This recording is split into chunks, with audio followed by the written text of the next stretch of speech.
উত্তর ইরানের পাহাড়ি এলাকায় হেলিকপ্টার বিধ্বস্ত হয়ে রোববার প্রেসিডেন্ট ইব্রাহিম রাইসি ও অন্যান্য কর্মকর্তাদের মৃত্যু ইরান ও এই অঞ্চলের ভবিষ্যৎকে কিছুটা হলেও অনিশ্চয়তার মধ্যে ফেলে দিয়েছে।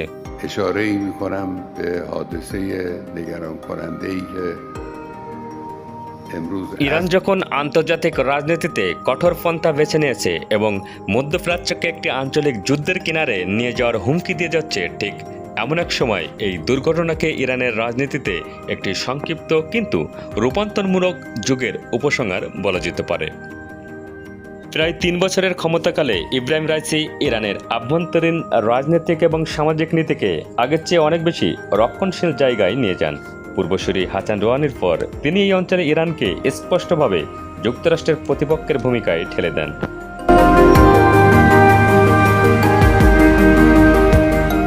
ইরানের একজন শোরা সদস্য কিছুদিন আগে সর্বোচ্চ নেতা আয়াতুল্লাহ আলী খামেনির সঙ্গে রাইসির ঘনিষ্ঠ সম্পর্কের কথা উল্লেখ করেছিলেন এবং দেশটির অনেক কর্মকর্তা ও বিশেষজ্ঞদের ধারণা ছিল খামেনির উত্তরাধিকারী হওয়ার দৌড়ে রাইসি প্রথম সারিতে থাকবেন।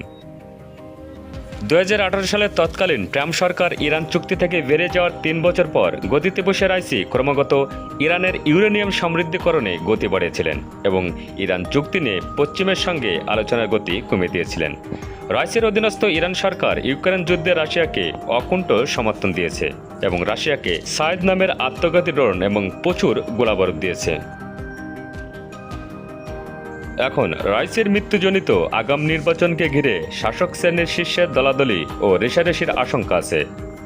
85 বছর বয়সী খামেনির সম্ভাব্য উত্তরসূরি হিসেবে রাইসির নাম উঠে আসছিল, কিন্তু এখন তার মৃত্যুর কারণে খামেনির উত্তরসূরি নির্ধারণ প্রশ্নে ইরানের রাজনৈতিক ভবিষ্যৎ অস্থিরতার মধ্যে পড়ে যেতে পারে। গত বছরের অক্টোবরে ইসরায়েলে হামাসের হামলার পর থেকে রাইসির ইরান যুক্তরাষ্ট্র ও ইসরায়েলের বিভিন্ন কৌশলগত স্বার্থে আঞ্চলিক প্রক্সি যোদ্ধাদের দিয়ে হামলা চালিয়েছে। তার এই আকস্মাৎ মৃত্যুর মাত্র 1 মাস আগে ইরান ইসরায়েলের বিরুদ্ধে নজিরবিহীন ড্রোন ও ক্ষেপণাস্ত্র হামলা চালায়।